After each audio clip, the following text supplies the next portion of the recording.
باب قوله تعالى لا يحل لكم أن ترثوا النساء كرها ولا تعضلوهن لتذهبوا ببعض ما آتيتموهن لا يحل حلال ما أهلكم إذنك أن ترثوا إلى الضحشان النساء الضمر ككرها إذنك قصبية مكرهين لهن ولا تعضلوهن حنبينها عذابيننا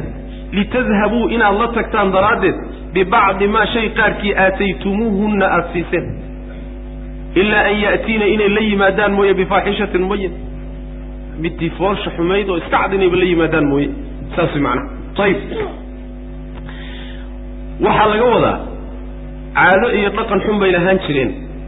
لكن كاسوا الضمر كإن لا نحلو ساسي معنا الضمر كإن لا نحلو ومدن أنه يحضر الدماش دمال معناها لينك هدي وحاسك كدنتو قرابدي سنين كمدا با marka soo ordayo maru dusha kaga tuuranay markaas wuxuu leeyahay wax u dhawaan karo male haduu damcana uu guursan hadii kale mid buu kula xididiyo intuu guuriyo wax kaga qaadan hadii kale tan wayba u joogiyo ilaa xoolaha ay dhaxashay ay ka dhimato uu dhaxlo meeshayba u joogiyo saasi macna walaalkay baa ka dhintay aabahay baa ka dhintay ilaa ka aabahood xataa haweeneyda uu ka dhinto way guursan jireen saasi macna waa quraanku diiday marka dhaqan xun oo noocaas laahin haweeneydii laga dhintay ina iyadu xoolihii ninkeedu ka dhintay ay wax ka dhaxashana ay ahayd ayada laftoodii baa wala dhaxliba oo rag mara iskaga tuuranahay sida bahaayimo kale la dhaxlaya macna dhaqankaas loo diiday marka yaani sharwi mar hadii haweeneyda laga dhinto wax hor annaga noo dhaxday iyo caruur bay noo dhashay iyo geel baan ka bixinay ma soconayso geel idinka bixilay gabadha waa gabadh sharaf meelaan gadanin annaga dumaalayna hadii kale wax guursan kar ma jiro war jira ma tastacbadtum an-nasa waqad waladatum ummahatuhum ahraran goorma dadka doonsadeen iyagoo xoram ay dhasheen wax jira ma haweenka dhaxlina rabbiga subhanahu wa ta'ala idinko qasbaya taasi waa mas'alada labada aayadu ka hashay waxa wala ta'duluhunna litadhhabu bi ba'd ma ataytumuhunna guriyahay ku haynaya ninkii naagti marro waxaskiisi marro inuu macnaha waxa weey si fiican u la noolaado uu nacay hadana waa nin damaaci badano waxoogaagii uu siiyey ee meherka ahaa buu rabaa sidii marka uu meherkiina ku soo ceshan lahaa tanna uu iskaga diri lahaa buu qorsheynaya markaasuu cadaadinaya iyadiibuu dhibaya noloshiibuu ku dhibaya gurigiibuu ku dhibaya biilkiibuu ku dhibaya ilaa ay marka dambe iyadu ka tiraado warniyahu waa kuu celinaya meherkii iska kiisida khisiis waa nin xun taana way samayn jireen marka waxaa la leeyahay walaa tacduluhunna ha qasbina saasi waa macnaha inoo soo socdo ha qasbina ama laa tacduluhunna ha xanibina oo ha dhibina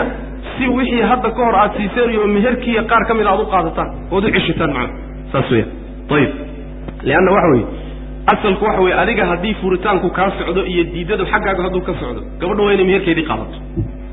هدي قبل حقه الديد مدو كاسعتنا حقه يقول يهي إنه يلهدو فرم الحق ومركو عين غلسة ولا جناح عليه فيما افتدت به وهي اسكفرة مركو خلع مركو غلسة لكن إذا اسكو درسة أديجي وحقه الديد كاسعدو أو فورتانكي ما قون قبل الربين هذا لم يهركي وحقاقي عاطيسي قادته لولا سيدون يسكو درسدان وانا ميدا الذي معنا ولا تعضلوهن لتذهبوا ببعض ما اتيتموهن طيب ويذكر وحل الشيخ عن ابن عباس وحل الشيخ لا تعضلوهن اي لا تقهروهن حقسبنا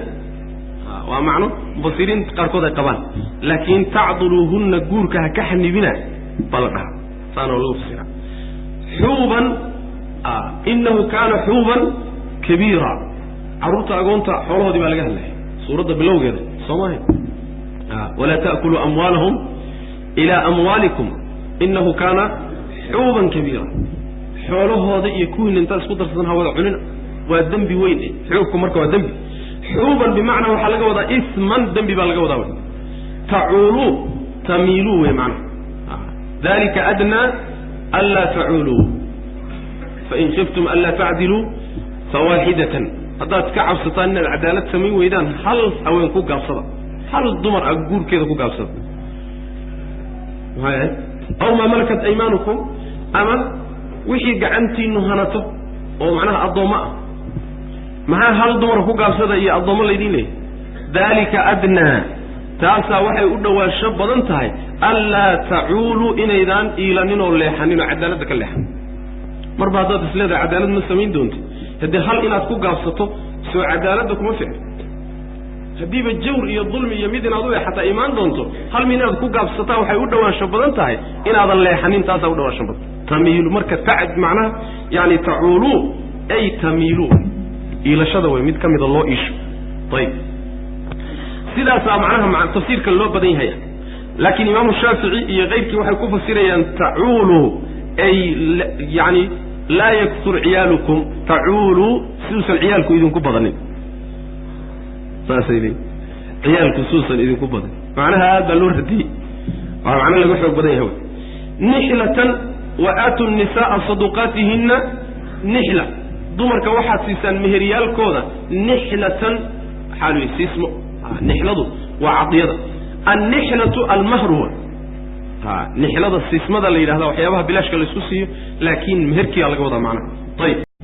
can ibni cabaasin radi allahu canhu wuxuu ka warin ya ayuha aladiina aamanuu laa yaxilu lakum an tarisuu nisa'a karhan walaa tacduluuhunna litadhabuu bibacdi ma aataytumuuhunna qaala ibnu cabbaas wuxuu yidhi kaanuu waxay ahaayeen jaahiliyadii idaa maata haddii uu dhinto alrajulu ninku hadduu dhinto kaana waxay ahaayeen awliyaa'uhu dadka qaraabadiisu axaqa kuwa u xaqnimo badan biimra'ati xaaskiisa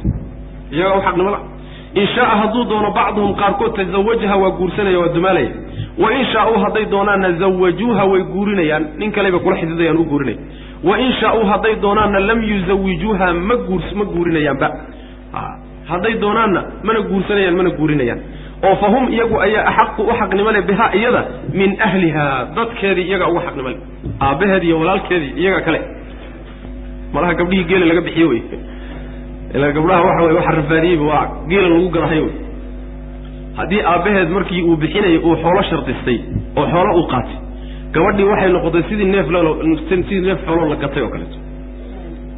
ninkii guursaday wuxuuba taagan yahayba iyo reerkii guursaday waanu gadannay ama xoolihii aanu ku gadanay hanaloo soo celiyo ama haddii kale annagaa iskale war ma ceesaan baa gabadha xisaan xoolaada dhaqan jaahiliya wey dhaqan jaahiliyada carabta ka soo jeeda wey maa wax islaamka sal kule maaha saas weya hadda kahor baa waxaan idiin sheegay dhaqamo fara badan oo soomaalidu ay ku dhaqanto iyo jaahiliyadii qur-aanku kusoo degaya carabta baa aada isugu eg aad bay isugu eg meel badan ba iska shabahay saas wey maana fanazalad waxaa soo degtay haadihi alaayatu aayaddana soo degtay fii dalika arrinkaasay kusoo degtay oo burinaysaa gabadha haddii laga dhinto iyadaa xora hadday doontana way idin guursan hadday doontona ninkii kale ka heshay guursan ay iswaafaqaan laakiin kuma qasbana inay idin guursato raggana kama waardiyin kartaan waan dilaynaa ninkii guursada war jira maha saas way macana ayib xadiid kale oo ibnu cabbaas laga warinaya wuxuu leeyahay wuxuu ahaa xaalkoodu markuu ninku dhinto oo xaas uu ka tago mid qaraabadiisaa gabadha dusheeda mara ku tuuranaya markaasuu dadka u diidaya hadday quruxsan tahay isagaa guursanoo isla raba hadday fool xun tahayna wuu xanibahayaa wuxuu ka xanibayaa guurki ilaa ay dhimato uu ka dhaxlo saasaa dhaqan u ah ayib qur-aankani maogti gabdhuhu mayna fahmin un mooye laakiin xuquuqda dumarka siduu qur-aanku ugu dooday xad male soo sax ma gaalaa hadda waxay ku tiri gabdhihii muslimaadka ahaa diinta islaamku xuquuqdiinii bay duudsiday oo ilaahay baa xaqiinii duudsiyey waa laydinka eexday rag baa laydinka eexday gaalaa ku tir midaan kaadida iska dhaqinoo gaal ah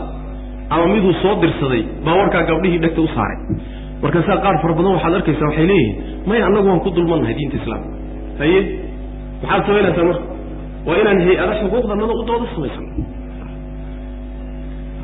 hay-ado jamciyaad oo nisaa'i ah oo xuquuqdanada u dooda ama gaal baa madax ka ah ama mid gaala soo tababartay baa madax ka ah markaasaa dumarkii waxaa laga dhaadhicinayaa gurigan aad ku jirtaan ma ogtiin waa gumaysi soo baxa siyaasaddii kaaleya ka qayb qaata oo abaabulada bulshada kaaleya ka qayb qaata haye xaggan kaleeto waxa le o dhaxalkii waa laydinka qadiyay maxaa laydin siiyaba idinka xaggan waxaa leeyahay oo guriga ninkaa u taliyay adugu maxaad ka tahay maxaa dalqadaha wax lagaaga dhiibi waayo haddii meesha cadaalad ku jirto haakada halkaasaa looga soo dusaya haddaysan laakiin aqoon u leeyihiin diinta islaamka wadcigay ku noolaayeen jaahiliyadii islaamka ka horraysay ma aha carabta keliya maaha xataa nasaarada iyo yahuudda iyo hunduuska iyo bulshooyinkii kale oo dhan wadciga ay haweentu ku lahayd iyo qiimahay ku lahayd iyo diinta islaamku qiimahay u yeeshay shataana maa baynahum bini aadan jiro oo ruuxa oo ragga aan waxba ka sidna yani waxa wayaan ka dhigin camalkeeda leh dhaqankeeda leh akhlaaqdeeda leh ilaahay iyadiyo raggu ay u siman yihin buu ilahay ka dhigay subxana wa taala laakiin nasiib xumo gabdhihii ma garanayaan in badan oo ka mid waa ka dhagalay saas dhaqankan hadda iyo akhlaaqdan diintu jidaysay ee gabdhaheenu ka cararayaan dumarkii gaalada oo dhaqankoodii ku guftay baa hadda dib u soo noqday midii soo islaam tahay say ugu riyaaqsan tahay dhaqanka iyo qaabka islaamka guriga u dejiyey waad yaabaysaa saas macna marka qolana xaggay usii foofaysaa qolana foofkii bay ka soo noqotay oo waa gadoon adduunyada saasay isu dabamaraysa saas macna